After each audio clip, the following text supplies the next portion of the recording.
Sri Sachidananda Sadguru Sainath Maharaj Ki Jai. Sri Sai SATCHARITRA, an insight. Episode 203. My humble prostrations at the lotus feet of our Sadguru Sai. By the divine grace of Sai, an attempt has been made to translate the gist of the divine discourse of Sri Ramanathan brother telecasted in Sai TV. This is purely done to share the glory of Sai and his divine teachings with more insight to the aspirants.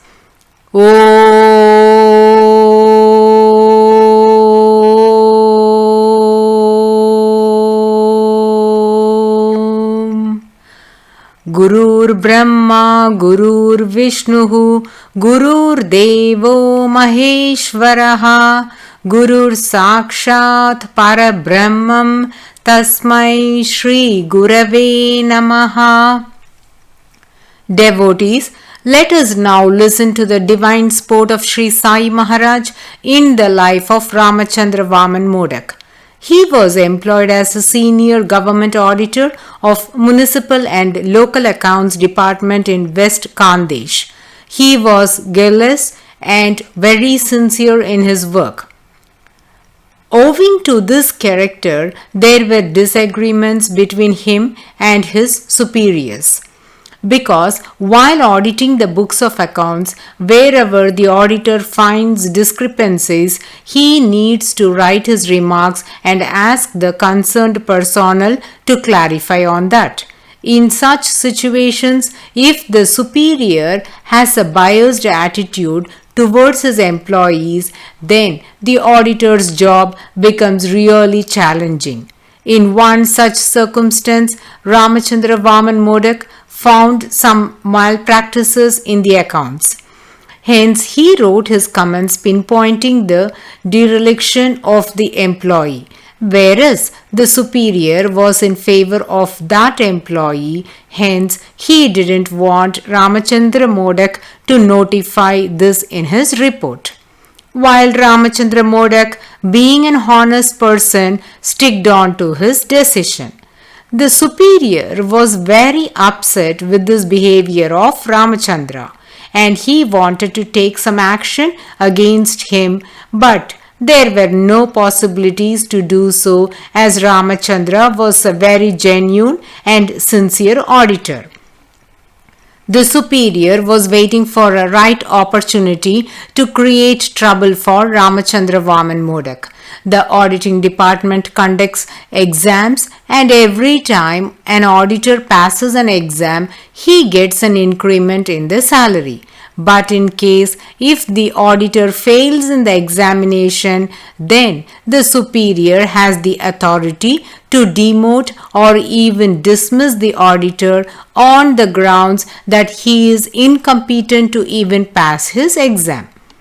The ill-tempered superior wanted to create hardship for Ramachandra. Hence, he was forcing him to appear for the exam, anticipating that Ramachandra will fail and that will create an opportune moment for him to dismiss or demote him. Left with no option, Ramachandra filled up the application to appear for the exam. In those years, the subordinate was not given the freedom to make his decision on these matters. Ramachandra was certain that he would not be able to pass the exam and will lose his current position in the department. It was his usual practice to seek the blessings of Sri Sai Maharaj before taking up any new venture. Even in this circumstance, he wanted to go to his Savior Sri Sai Baba and beseech his grace. The exam was to be held at Mumbai. Just 2 or 3 days prior to the exam, without applying for leave or making any formal intimation to the higher official about his absence, he started to Shirdi with a dejected mind. Ramachandra Vaman Modak came and sat in Dwarakamai in the presence of Sri Sai Maharaj. First day he was quiet, but on the second day he decided to ask Sri Sai Baba if he need to appear for this exam. But many devotees had come for darshan, hence he didn't get an appropriate moment to speak to Sri Sai Baba. He was very nervous. He had not even informed his family at Dhulia about his trip to Shirdi and was expecting problem at work for having not informed about his absence from work. He had unswerving faith on his Guru and sat at Dwarakamai, placing all the burden at the holy feet of Sri Sai. That night, while sleeping at the Satevada, he had a dream. In the dream, he was going to his house at Dhulia. Seeing him, his youngest daughter came running towards him and asked, "Father, where did you go? We all are waiting anxiously for you. Let me convey you the message. Come on, she pulled him. Though Ramachandra didn't understand the purport of the dream, he thought Sri Sai Baba will permit him to leave Shirdi soon. The next morning, he had to start from Shirdi as the exam was on the following day, and at this juncture, he came to Sri Sai Maharaj and asked if he can leave Shirdi. Immediately, Sri Sai picked up the Udi and gave to Ramachandra. This made him think if Sri Sai is blessing him to appear for the exam, still he was confused and wanted to clarify if he had to go to his hometown or to Mumbai to appear for the exam. Hence, he asked Sri Sai Maharaj, "Where should I go?" Sri Sai said, "Go to Dhulia. Your daughter is waiting there." He was very happy that he needn't write his exams. As ordained by Sri Sai Maharaj, he went to Dhulia and then returned to Mumbai to resume his duty. He has been absent from work unofficially for these many days and was worried about the predicaments. To his surprise, none had even realized that he was absent from work.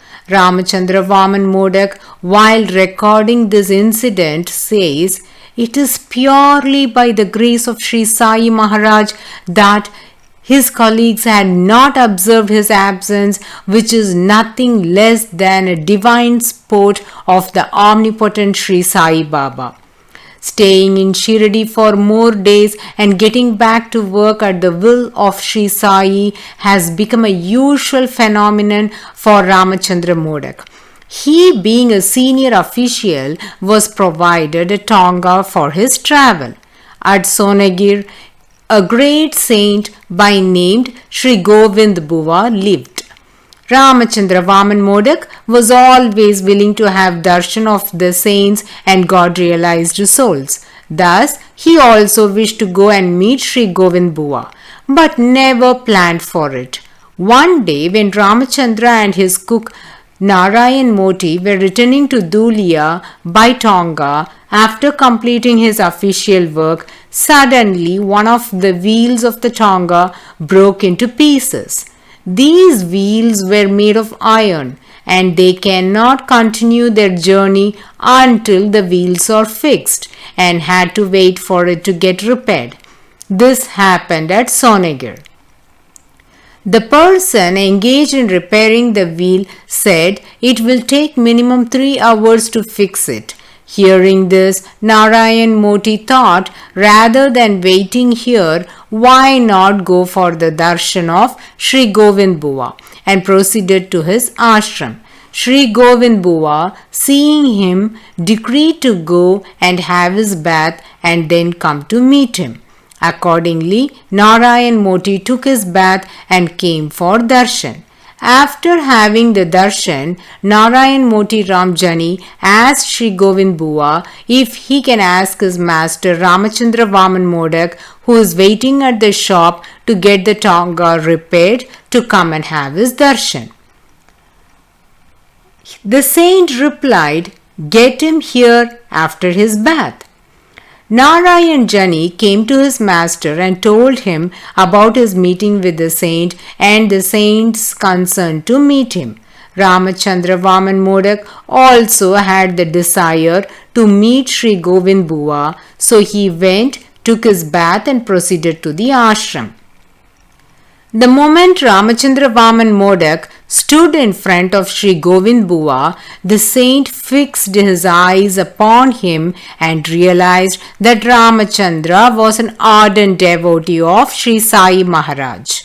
He spoke thus, "You have such a great treasure with you. Then why don't you engross in it completely?" This incident happened in the year 1914.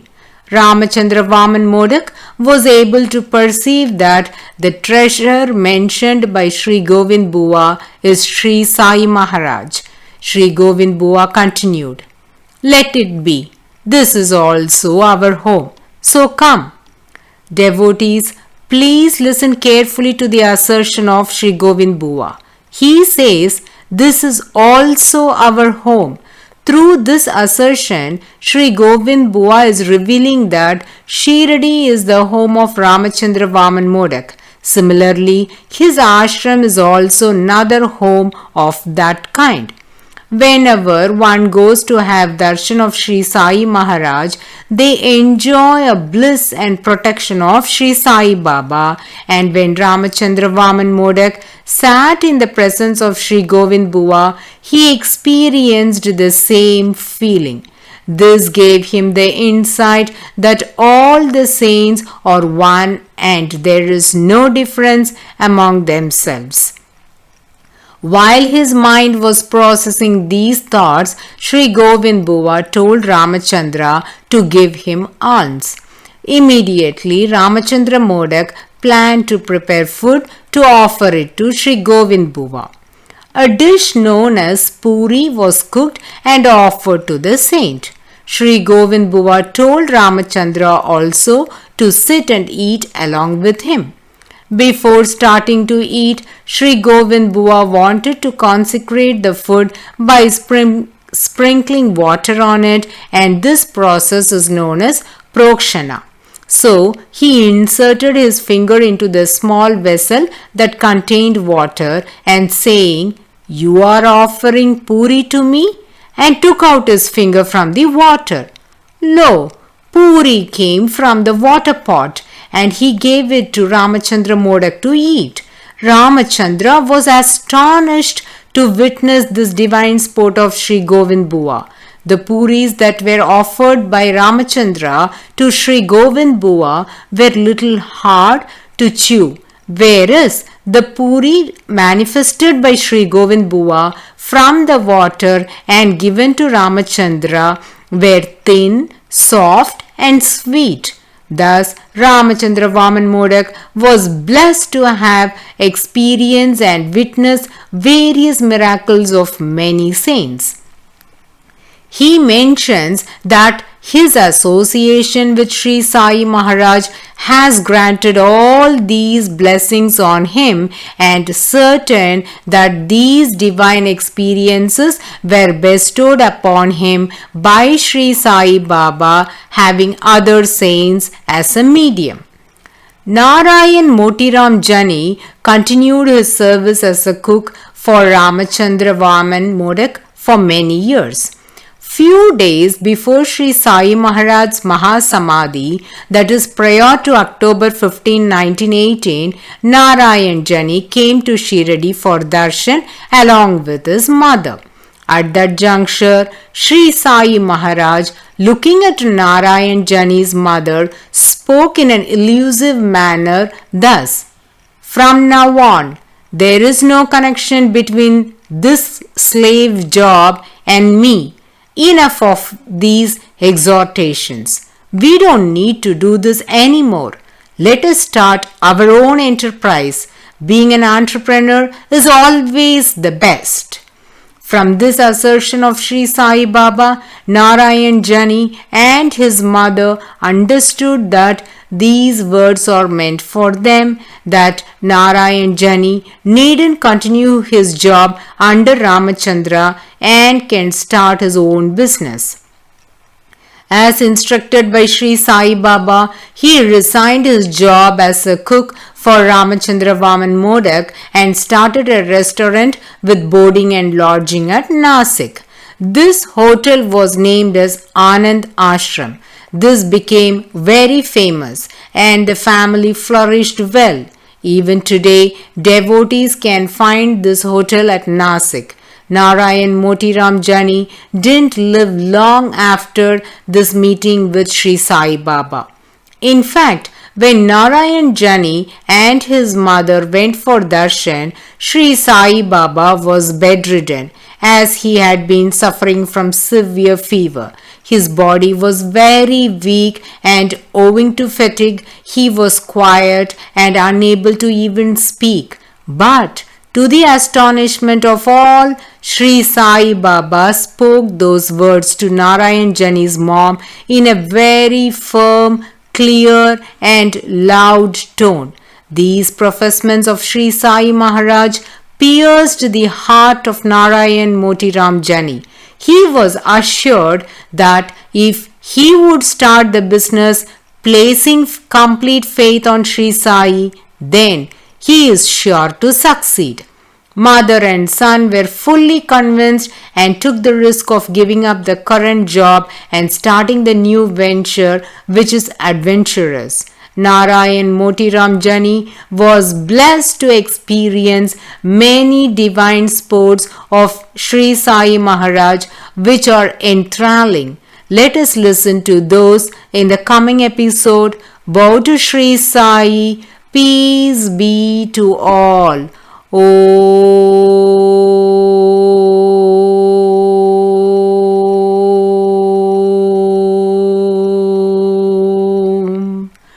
Sai Ram.